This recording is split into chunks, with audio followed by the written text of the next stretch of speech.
Es el mayor tabú del mundo. ¿Por qué se siente incómoda la gente si yo me como mi propia grasa? Puede que sepa mejor que la de una vaca o un cerdo. Es el tema recurrente de nuestras peores pesadillas, pero ha ocurrido una y otra vez a lo largo de la historia. Ver a alguien comerse el cadáver de otro ser humano es algo sorprendente e impactante. Y hoy en día sigue ocurriendo.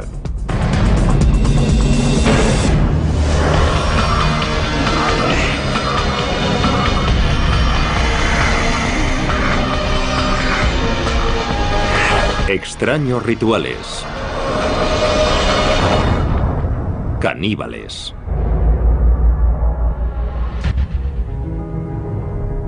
Canibalismo siempre ha sido la transgresión por excelencia.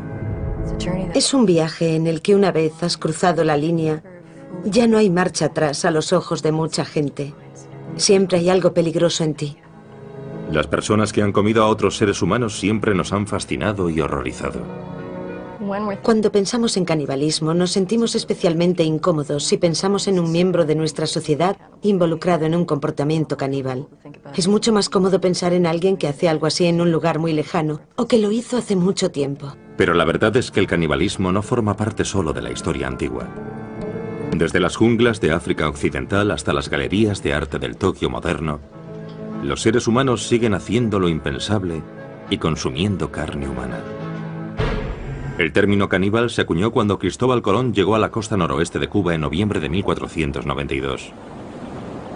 Los nativos arawak le contaron relatos terribles sobre una tribu devoradora de hombres a los que llamaban caribes. Debemos tener en cuenta que él esperaba encontrarse caníbales. Al encontrar a alguien que era salvaje e incivilizado, había muchas posibilidades de que fuese caníbal, o al menos eso se pensaba. Aunque los historiadores posteriores pusieron en duda la veracidad de esos relatos, la palabra caribe fue modificada por los españoles en canib y posteriormente en caníbal, y pronto se convirtió en el término habitual para designar a quienes se alimentan de carne humana.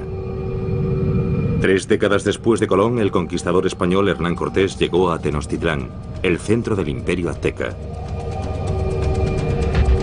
Y lo que vio allí en el templo de la Gran Pirámide pronto se convirtió en materia de leyenda. Los conquistadores describieron decenas de miles de calaveras humanas apiladas, templos por los que corría la sangre humana y que estaban llenos de cadáveres desmembrados. Cortaban los brazos, las piernas y la cabeza, y se comían los brazos y las piernas en banquetes ceremoniales. Los guerreros aztecas que conseguían más víctimas para el sacrificio ritual eran recompensados con dinero y poder. Los sacerdotes tenían el gran honor de comerse el corazón de la víctima del sacrificio. En 1996, en una Liberia destrozada por la guerra, los periodistas se encontraron cara a cara con una nueva generación de caníbales de guerra. La República de Liberia, situada en África Occidental, se hizo famosa por las terribles imágenes de los soldados menores de edad que corrían enloquecidos por su capital, Monrovia. Hay una imagen grabada, la del típico niño soldado africano con una K-47. Pero en realidad hoy los niños son utilizados como soldados en casi 20 países en todo el mundo. En Liberia, niños de apenas 7 años fueron obligados a alistarse en unidades militares y a cometer atrocidades increíbles, incluido canibalismo. A veces los comandantes obligaban a los niños a cometer atrocidades, incluso contra miembros de su propia familia o su comunidad, para que al niño le resultase casi imposible huir y volver a casa.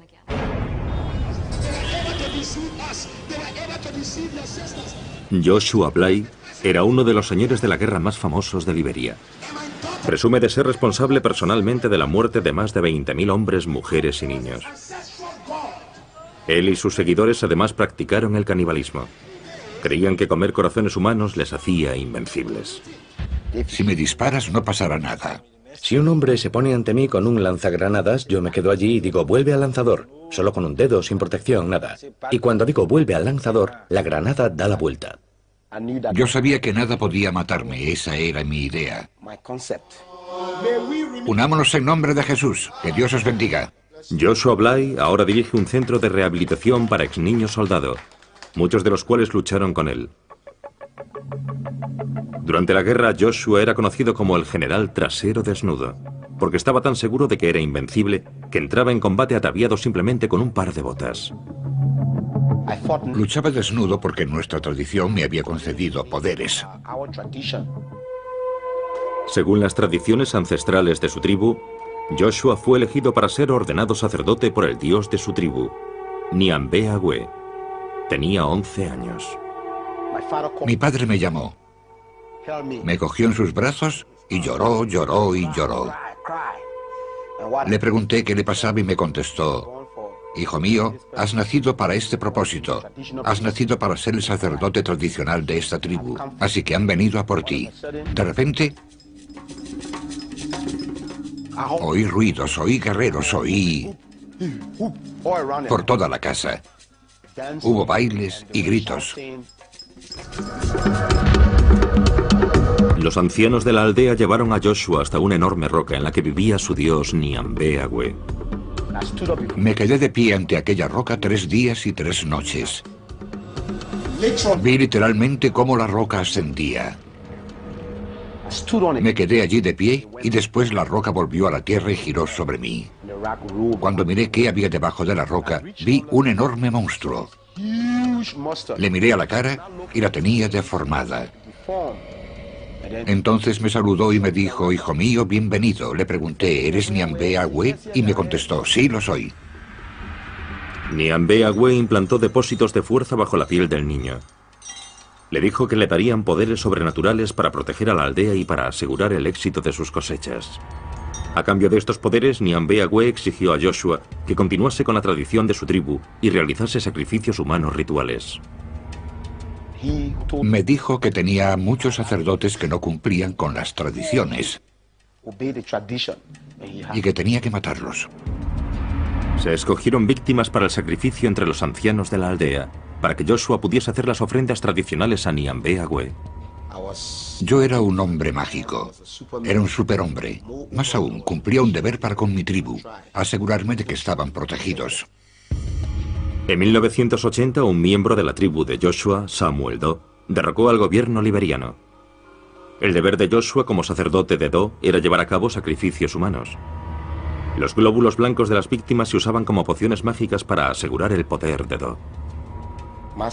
El sargento mayor Samuel Canyon Doe era el presidente, así que inyectamos su fama en la mente de la gente, tomando estos glóbulos blancos y llevándolos a diferentes restaurantes y pagándole a los dueños de esos restaurantes para que los incluyesen en el menú. Así, todos los que comían en ese comedor automáticamente temían al presidente Doe. Cuando Samuel Doe fue asesinado en 1990, Joshua Bly se nombró a sí mismo general trasero desnudo y tomó el mando de una unidad de niño soldado. Fue el comienzo de los 6 años del reinado de terror de Joshua, convertido en uno de los más sangrientos señores de la guerra de Liberia. El sacerdote liberiano Joshua Bly cambió su nombre por el de general trasero desnudo cuando asumió el mando de un grupo de soldados en la guerra civil de Liberia. Pasé de ser un sacerdote a ser un guerrero tradicional. En aquella época yo tenía 14 años. Cuando conocí a Trasero Desnudo éramos 28 soldados jóvenes.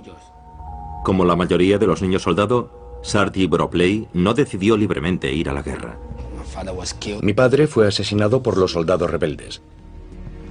Y mi madre estaba sola. Mis hermanos y hermanas eran niños.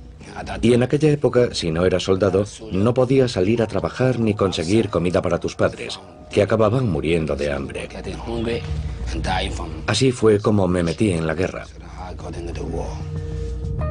Como guerrero tradicional, Joshua empleó el sacrificio humano y el canibalismo ritual para otorgar poder y proteger a sus jóvenes soldados. Nos dijo que debíamos bañarnos en sangre y beberla. Yo le dije que no podía bañarme en sangre, ni por supuesto bebérmela, que no lo había hecho nunca. Y me dijo que eso me haría poderoso si quería seguir con él, y que era la única forma de que las balas no me alcanzasen. Así que me dio su sangre. Cuando bebí aquella sangre empecé a sentirme mal, quería vomitar. Joshua disparó un arma para distraer al joven Sarti de sus náuseas. Disparó una bala al aire y me hizo valiente. Cada vez que oigo un disparo me vuelvo valiente. Y después me preguntó, ¿cómo te sientes? Le contesté que cuando disparaba mi corazón latía y que me sentía valiente, que quería luchar. Y se echó a reír.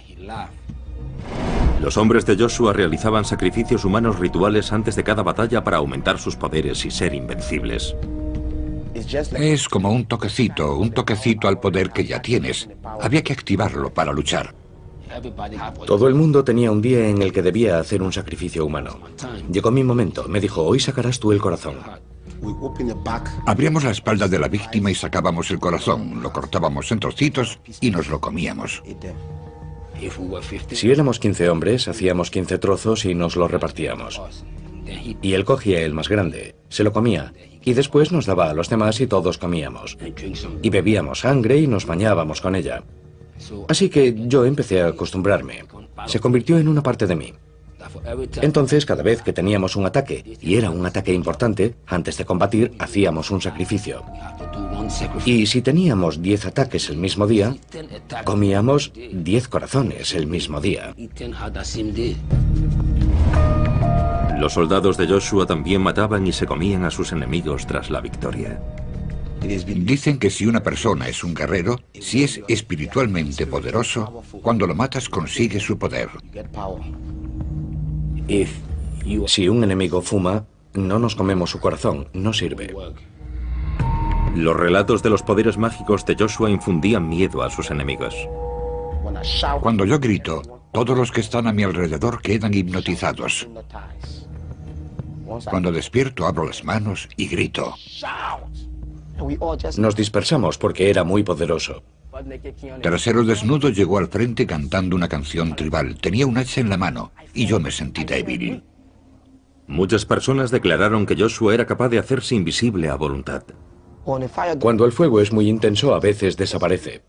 Si me disparas no pasa nada, puedo desaparecer. ¿Se volvió invisible? Sí, por supuesto. En 1996, los 6 años de campaña de canibalismo y asesinato de Joshua llegaron a su fin cuando se convirtió al cristianismo. ¡Alabado sea el Señor! Actualmente Joshua está siendo investigado por crímenes de guerra por la Comisión para la Verdad y la Reconciliación de Liberia. Mis ojos se abrieron cuando me convertí al cristianismo y descubrí que Nyambe era un fraude. He encontrado un poder mejor. Y ese poder es el nombre de Jesús. Y ese poder está en la sangre de Jesús. Jesús tomó el control de mi vida desde 1996. Les dije a los otros, mirad, yo era uno de los vuestros y he encontrado un poder mejor. Y no nos cansamos de repetir cuánto lamentamos haber causado tanto mal a esta nación. Alabado sea el Señor. Cuando Trasero Desnudo se marchó, yo me uní al grupo de operaciones especiales. Allí fumaban droga. Y si no fumas droga, no puedes hacer lo mismo que ellos. Y me encontré en el gueto. Así que un día, Trasero Desnudo entró en el barrio marginal y me encontró.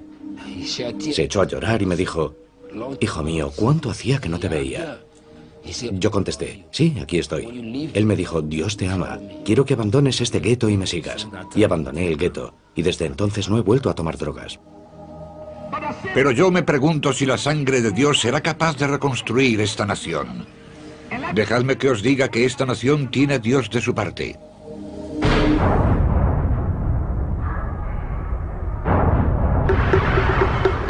A lo largo de la historia, el canibalismo y la religión a menudo han ido de la mano. En las islas Trobriand, las familias comían a sus seres queridos fallecidos en señal de respeto. El consumo de ciertas partes del cuerpo humano en el marco de determinados rituales funerarios está considerado una forma de compartir el destino de una persona a la que estás muy unido. La filosofía subyacente es muy sublime. En realidad es muy profunda y hermosa en muchos sentidos. La idea del canibalismo se encuentra incluso en la base del ritual de comunión cristiano. Esta es mi sangre. Podemos entender la idea de que Jesús entre en el pan y en el vino, que se convierta en su carne y sangre. Te amamos y te alabamos, Señor. Gracias, Señor. El cristianismo encontró su primer caldo de cultivo en la antigua Roma, una sociedad plagada de violencia ritual. Y de los primitivos cristianos se rumoreaba que con la Sagrada Comunión celebraban un ritual caníbal. Adelante, clava tu cuchillo en el bebé, recibe la sangre joven y fresca, moja tu pan en ella, tómala libremente. Los romanos usaron las acusaciones de canibalismo para justificar la persecución de los primeros cristianos. Esa acusación nos permite comprender cómo entenderían otros pueblos las tradiciones cristianas occidentales, o cómo malinterpretarían esas tradiciones, del mismo modo que nosotros podemos malinterpretar las tradiciones de otras sociedades. En la Varanasi actual, en el norte de la India, hay una secta hindú conocida como los Aguri, que también padece los rumores de canibalismo. Hay mucha mala prensa popular que describe a los Aguri como salvajes de mirada aterradora. Los Aguri son seguidores del dios hindú Shiva. Sus rituales sagrados implican abrazar todo aquello que consideran repulsivo.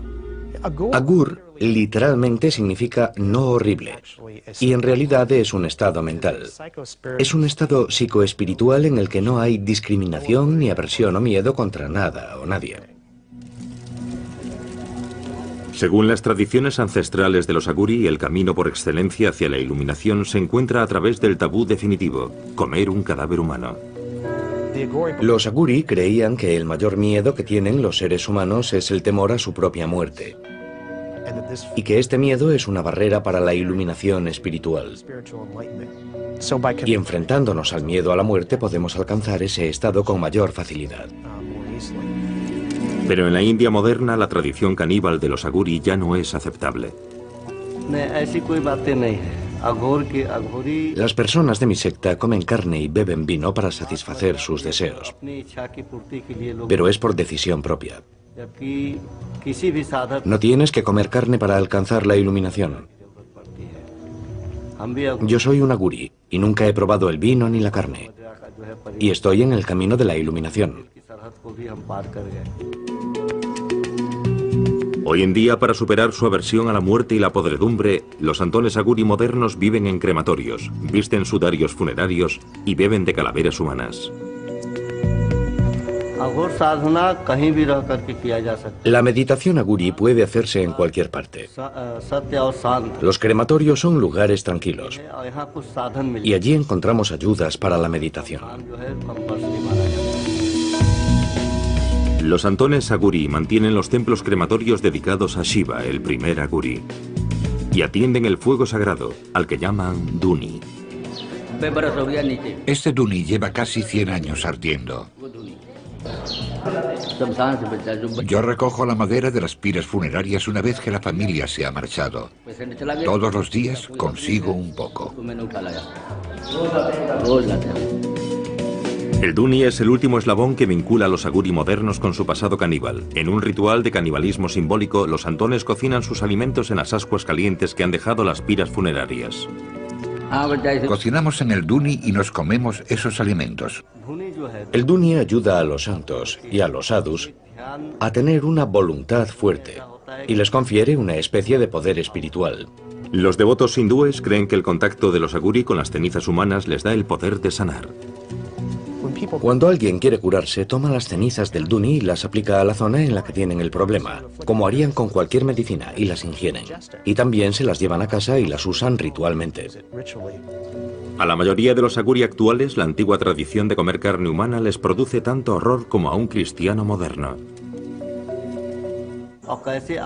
Hace años la gente comía carne y bebía alcohol en este templo, pero se dieron cuenta de que lo que hacían estaba mal. Pero el ritual más famoso de los Aguri no es enteramente cosa del pasado. Sabe un poquito dulce y hace que la lengua se te hinche.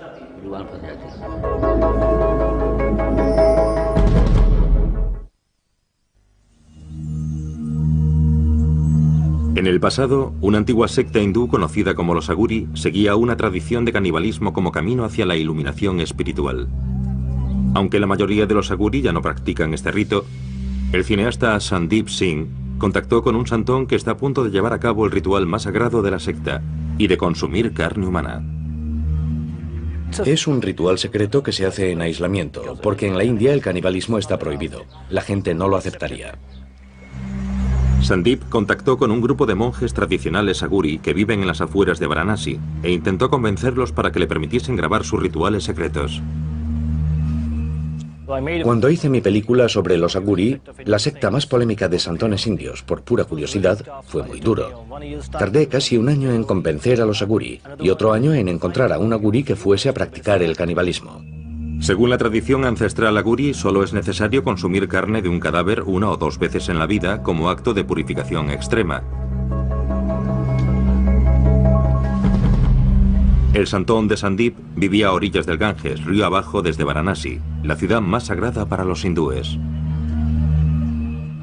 Dicen que el señor Shiva separó a Kashi, Varanasi, del cosmos.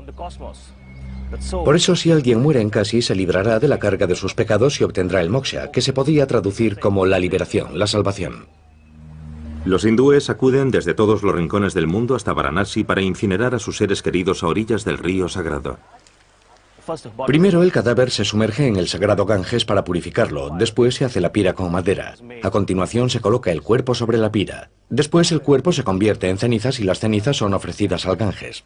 Ser quemado aquí y que sus cenizas sean arrojadas al Ganges es el mejor final que un hindú puede desear para su vida. Pero no todos los cadáveres se creman. Hay 5 tipos de personas que no se queman una vez que han muerto. Son los santones, las mujeres solteras, las mujeres embarazadas, los niños pequeños y personas que han muerto por la mordedura de una serpiente o de lepra. No han tenido una vida completa, así que no se queman. No son ofrecidos al fuego, sino que son entregados al Ganges como ofrenda. Los monjes aguri de Sandip esperaron día tras día a orillas del Ganges a que apareciese uno de esos cadáveres. Esperamos 3 meses y medio, 90 días, a que los aguri encontrasen un cadáver. Encontraron un cadáver flotando en el Ganges y lo sacaron del río. Y lo llevaron al lugar en el que rezan sus oraciones. Primero le ofreció flores al cadáver. Después lo lavó con agua del Ganges. Después se sentó sobre el cadáver para meditar. Y por último, cortó una parte del cadáver, de la zona del brazo, y empezó a comer.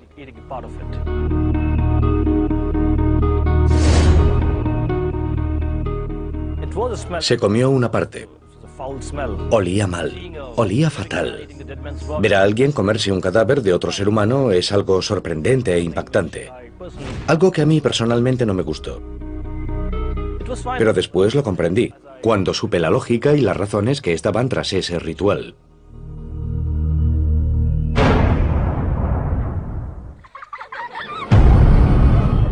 El miedo a ser comido es algo que casi todos los niños conocen. Gracias a cuentos infantiles como el de Hansel y Gretel. Os aplastaré y os comeré. O Juanito y las habas mágicas. Los cuentos de hadas medievales están llenos de caníbales. Aparecen también en relatos mucho más antiguos como los de la mitología griega. Así que el caníbal literario es una figura común. Son personajes con los que te encuentras cuando te sales del camino marcado. La lección que esto enseña a la gente es que es peligroso explorar. Es peligroso salirse de los límites de tu sociedad. Pero para algunas personas el caníbal que acecha en los bosques se ha convertido en una parte de su vida de fantasía. Muchas personas de diferentes culturas han relacionado el impulso sexual y el amor romántico con la comida y el acto de comer. Los enamorados suelen usar términos relacionados con el apetito como quiero comerte, estás buenísimo o te comería enterito.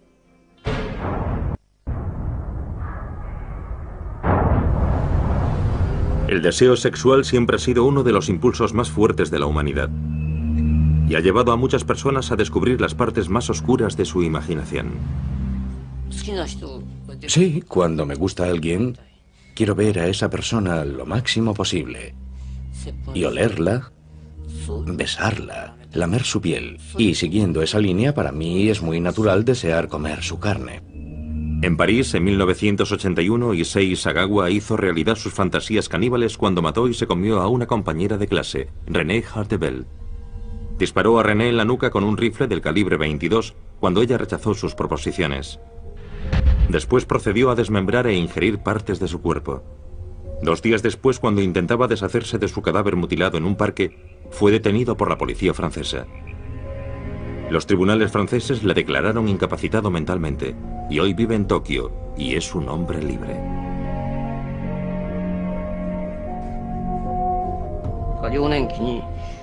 En mi infancia tuve una pesadilla. Mis padres servían a mi hermano pequeño en una olla y se lo comían.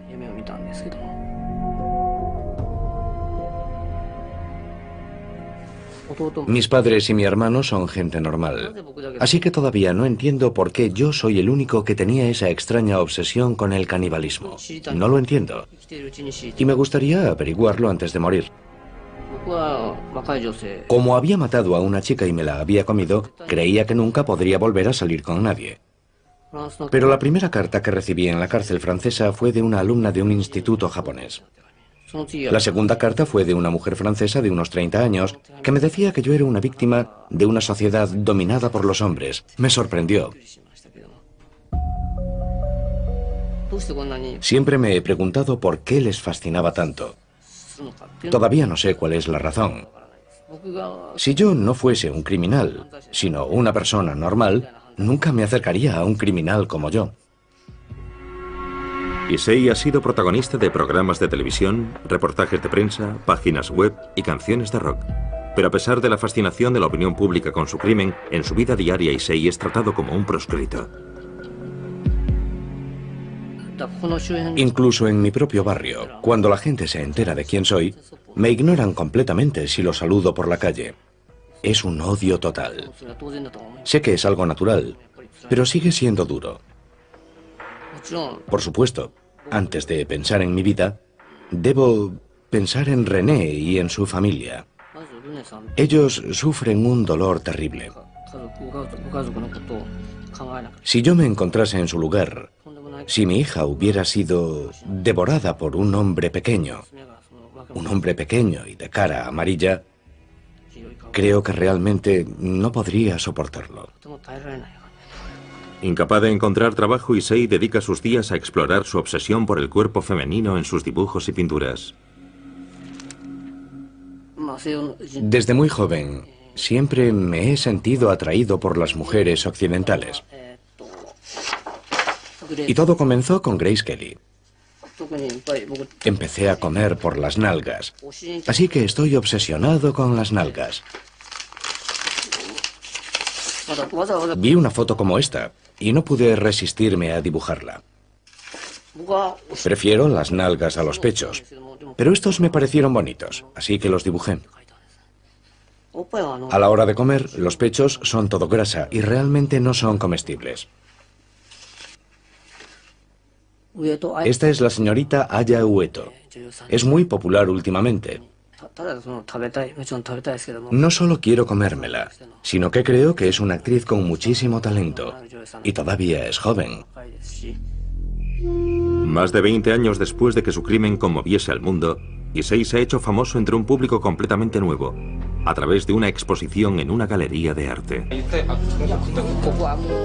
Este es un momento feliz. Toda esta gente es muy joven y además hay mujeres guapas. El caníbal Issei Sagawa es rechazado por la mayoría de la sociedad japonesa. Pero esta noche su fama le ha permitido escapar momentáneamente de su aislamiento. Una pequeña exposición en una galería de arte local. Yo tenía 20 años cuando leí el famoso libro Cartas de Sagawa. Sinceramente no sabía nada más sobre él. No tenía ni idea de a qué se había dedicado desde entonces. No sabía que pintaba. Están todas desnudas. No debería enseñárselos a mujeres. Son maravillosos. Le he hecho algunas preguntas y su forma de hablar es encantadora. En cierta medida he quedado satisfecha. El incidente me tocó muy de cerca. Yo no quería comerme a nadie, pero tengo secretos que no puedo contarle a nadie. Y estoy de acuerdo con él en que todos queremos compartir esos secretos. Esas partes que ha dibujado son partes blandas del cuerpo humano. Estoy seguro de que esa es su obsesión y por eso las ha dibujado. Estos cuerpos a mí me parecen japoneses, pero esa cara es occidental. Me pregunto, ¿qué es lo que le gustará ahora? Este es un momento feliz. Vivo solo, pero toda esta gente es muy joven. Y además hay mujeres muy guapas. Es muy divertido. Esto me recuerda las ganas que tenía de divertirme así. Cuando estás solo no haces más que pensar. Vivir solo me vuelve loco, aunque ya estoy loco, la verdad. Pero ahí fuera hace frío y estoy solo.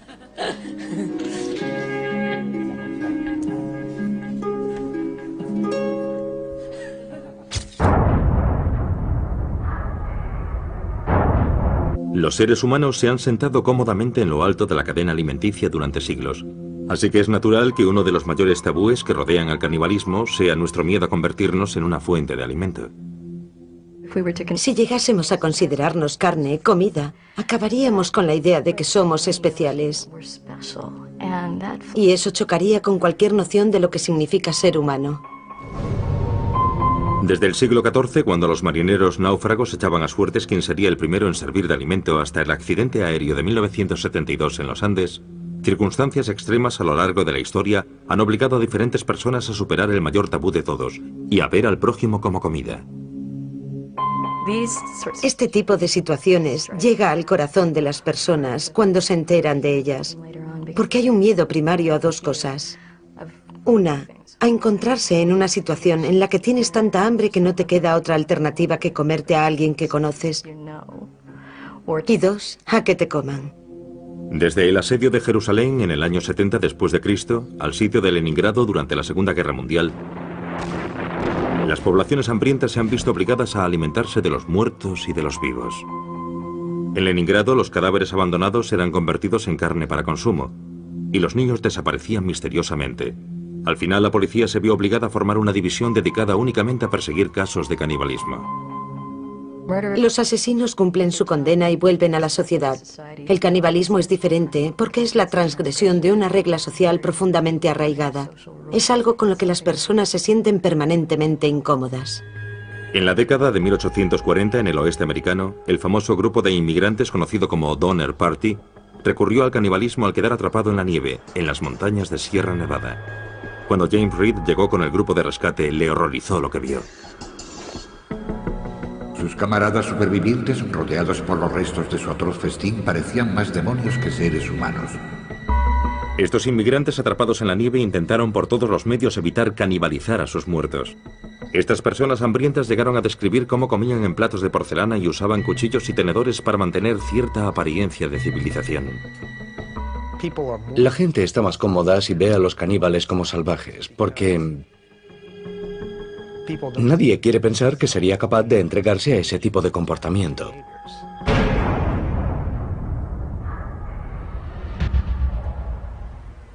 En Copenhague, Dinamarca, muy lejos de las junglas de nuestra imaginación, el artista danés Marco Evaristi ha creado una obra de arte que explora el tabú de los humanos como comida. El arte hoy es una especie de experimento científico, especialmente si mis obras hacen pensar. Marco ha utilizado más de una vez tácticas escandalosas para atraer la atención hacia el mensaje que se oculta tras su arte. Para su trabajo más reciente, Marco se ha hecho una liposucción y ha usado su grasa para hacer albóndigas. Ha llamado al resultado polpette al grasso di Marco, o albóndigas de grasa de Marco, y las ha enlatado con una etiqueta diseñada por él mismo. La gente debe pensar que si se come mis albóndigas está comiendo arte. La preparación de las albóndigas fue solo el primer paso en la creación artística. Para explorar a fondo los aspectos que rodean al tabú caníbal, Marco invitó a 12 personas a cenar con él, entre ellas jefes de Estado y figuras prominentes de la sociedad danesa. Marco cenó solo. Cuando me metí la primera cucharada de espagueti con carne en la boca, cerré los ojos, porque pensar que me estaba comiendo a mí mismo me pareció algo asqueroso. Fue solo un segundo, pero fue un segundo de reflexión sobre la moralidad y los valores éticos que tengo como ser humano. Lo curioso es que no sabe diferente de otras albóndigas. Todo está en tu mente. Nada más. Es solo un problema de tu mente. Nada más que eso. Marco quería saber si otras personas compartían su opinión sobre el canibalismo. Así que decidió organizar otra cena con sus albóndigas en el menú. Prepararé albóndigas con grasa animal. Ya. Y albóndigas con mi propia grasa. Vale. Marco ha invitado a 12 amigos del mundo artístico a cenar con él esta noche. ¿Pero habrá alguno lo bastante valiente para acudir? El artista danés Marco Evaristi conmocionó al mundo del arte cuando desafió el tabú del canibalismo con una obra de arte conceptual. Se hizo una liposucción para retirarse grasa y la usó para hacer albóndigas. Esta noche completa su obra de arte organizando una cena en la que él mismo es el plato principal del menú. Creo que todo se debe a la moralidad y a los valores éticos. ¿Por qué se siente incómoda la gente si yo me como mi propia grasa? Puede que sepa mejor que la de una vaca o un cerdo. Marco preparará 2 platos de albóndigas diferentes para que sus invitados puedan decidir si quieren convertirse en caníbales o no. Lo curioso es que ahora mismo estoy tocando la carne real, sin mi grasa, y no siento nada. Es como un objeto muerto. Pero si me acerco aquí, es diferente. No sé por qué. En realidad es lo mismo. Pero es mi conciencia. Mi adoctrinamiento sobre la carne humana o sobre la grasa humana. Bueno, le pondré más ingredientes porque voy a vomitar.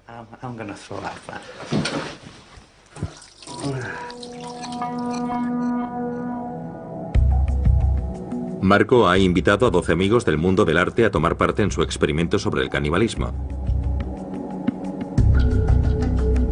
Entre los invitados se encuentra Mary-Louise Orizzo, historiadora del arte.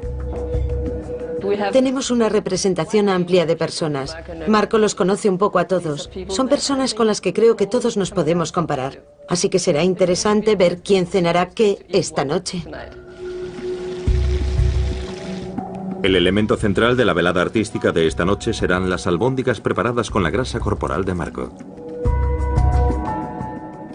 He devorado arte toda mi vida, así que creo que aceptaré la invitación. De las 12 personas que fueron invitadas, solo 7 han sido lo bastante valientes para acudir. ¿Huele bien? ¿Cuál es cuál? Vale, estas llevan mi grasa y las grandes son albóndigas normales, ¿vale? Se parecen mucho. Las he preparado exactamente igual. La única diferencia es que he puesto un poco de mi grasa en unas y en las otras nada. Las damas primero. Yo normalmente no suelo comer mucha carne, así que me pondré sobre todo pasta. ¿Quieres otra, una normal? ¿Sí o no? Soy normal, no caníbal. ¿Tú tienes más contenido en grasa que los animales o es igual? La grasa es grasa, no hay diferencia. Porque tú eres delgado, Marco. No sé de dónde has sacado la grasa.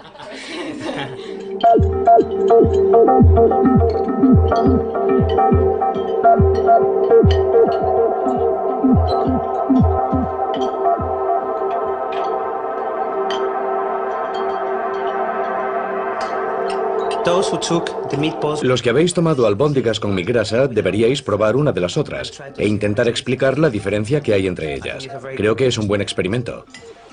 ¿Notáis la diferencia? ¿Sí? Yo no. Yo creo que esta tiene más sabor que la otra. Tal vez es porque fumas. Al final, solo 4 de los amigos de Marco decidieron convertirse en caníbales. Sabe diferente.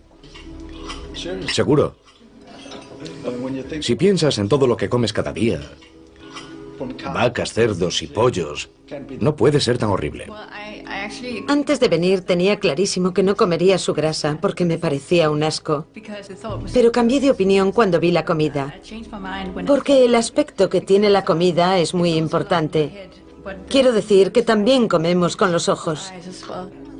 No se trata del sabor, no se trata de lo que ha pasado aquí, sino de lo que la gente piense de esto. Y no es como si fuésemos a comernos su pierna o a matarlo para comérnoslo. Solo es material sobrante que ha eliminado de su cuerpo, así que no tengo ningún problema al respecto. Sabe a albóndiga normal. Para los demás, la idea de ingerir carne humana se convirtió en un tabú insuperable. Antes de venir aquí pensé, yo no soy caníbal, no puedo comer esto. Es un asco ya solo la idea de pensarlo. Yo no quería hacerlo. Por supuesto podría comérmela, pero no me gusta la idea de comerme a otra persona. No, nunca lo haría. Creo que he tenido demasiadas experiencias visuales. Hoy he visto demasiadas fotos de liposucciones y esa es la imagen que me ha venido a la mente. En condiciones extremas lo haría, pero aquí puedo elegir y creo que se lo dejaré a los demás.